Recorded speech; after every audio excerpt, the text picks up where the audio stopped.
اگر ہم and result دیکھیں تو نہ کیپٹلزم 100% صحیح ہے اور نہ کمیونزم 100% صحیح ہے. دونوں کے اندر اچھی باتیں ہیں اور دونوں کے اندر بری باتیں. تو اب کیا ایسا اکنامک سسٹم ہو جو ان دونوں کی اچھی باتیں ایکسیپٹ کرے اور بری باتوں کو ریجیکٹ کرے؟ وہ اکنامک سسٹم آج مغرب نے اس کو ویلفیئر اکنامکس کا نام دیا ہے. ناروے، سویڈن، ڈنمارک وغیرہ کے اندر یہ سسٹم ہوتا ہے.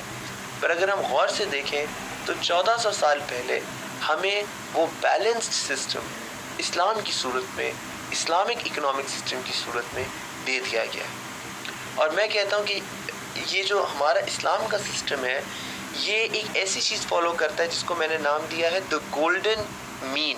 مین کا مطلب ہوتا ہے بیچ والی چیز، برابری کی، مطلب ایوریج چیز جو ہوتی ہے، جو کمپرومائز ہوتا ہے بیسٹ، کہ یہاں کا بھی بیسٹ اور وہاں کا بھی بیسٹ، نہ اس طرف نہ اس طرف، بالکل بیچ میں. جو چیز بیچ میں اس کو کہتے ہیں مین پر ہونا. اور گولڈن مین یعنی کہ بہترین طور پہ جو چیز بیچ میں. Islamic economic system seems to be an economic system that's based on the golden mean, in which you have the best aspects of capitalism and you have the best aspects of communism. How does Islam, live up to this reputation or this title of being at the golden mean? That we will discuss throughout this series of lectures where we talk about the Islamic economic system. Clear? اچھا جی، آگے بڑھتے ہیں. تو میں نے economic system کے سوال کو دو بڑے حصوں میں بریک کر دیا. پہلا پبلک سیکٹر، دوسرا پرائیویٹ سیکٹر. پبلک سیکٹر بولتے ہیں حکومت کو، گورنمنٹ کا جو سسٹم ہوتا ہے اس کو بولتے ہیں پبلک سیکٹر، کیونکہ پبلک کا مطلب ہوتا ہے عوام، اور ہمارے ہاں جہاں جمہوریت ہے وہاں پہ عوام جو ہے اسی کی گورنمنٹ ہوتی ہے. تو جو بھی چیز ہم کہتے ہیں public department, public office, public official, اس کا مطلب ہے کہ وہ عوام کا ریپرزینٹیو ہے، وہ عوام کی حکومت کا ریپرزینٹیو. دوسرا ہوتا ہے پرائیویٹ سیکٹر. پرائیویٹ جو ہے وہ کیا ہوتا ہے؟ جو چیز آپ کی اپنی ہو، انفرادی آپ کہہ سکتے ہو، انڈیویجول. سو پرائیویٹ سیکٹر وہ ہے کہ جو حکومت کا نہیں ہوتا، جو حکومت سے باہر ہوتا ہے اس کو ہم کہتے ہیں کہ یہ پرائیویٹ ہے، یعنی کہ یہ کسی کی ذاتی ملکیت ہے. کوئی بڑی سے بڑی کمپنی بھی ہوگی تو وہ کسی کی ملکیت ہوگی. کوئی گھر ہوگا جو حکومت کا نہیں ہے، جو عوام کا نہیں ہے، وہ کسی فرد کا ہوگا، وہ کسی کی پرائیویٹ پراپرٹی ہوگی. آپ کا گھر مثلا آپ کی پرائیویٹ پراپرٹی ہے. گھر کے باہر جو سڑک ہے وہ پبلک پراپرٹی ہے. تو اس سے آپ کو سمجھ آ جانا چاہیے کہ پبلک کیا ہے، جو گھر کے باہر سڑک ہے وہ پبلک ہے. پرائیویٹ کیا ہے، جو گھر خود ہے وہ پرائیویٹ ہے، وہ کسی کی ذاتی ملکیت ہے، وہ حکومت کی ملکیت نہیں ہے.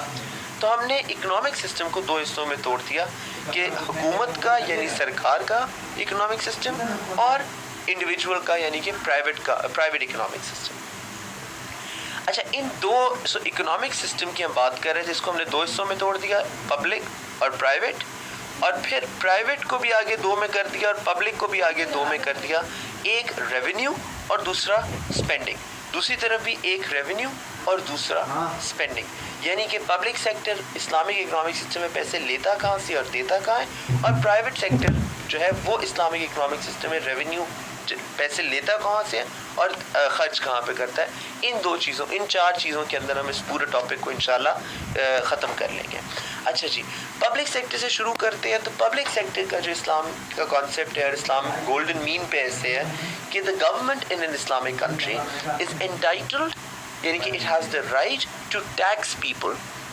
حکومت کو یہ حق حاصل ہے کہ وہ امیروں سے لے اور غریبوں کو دے، مگر they must only tax those who are rich enough to pay، یعنی کہ صاحب النصاب ہے. زکوٰۃ کا جنہوں نے چیپٹر پڑھا ہے ان کو نصاب کا جو ہے وہ آئیڈیا ہوگا کہ کیا ہوتا ہے. یہ اسلام میں ایسا نہیں ہے کہ آپ کسی سے بھی ٹیکس لے لو.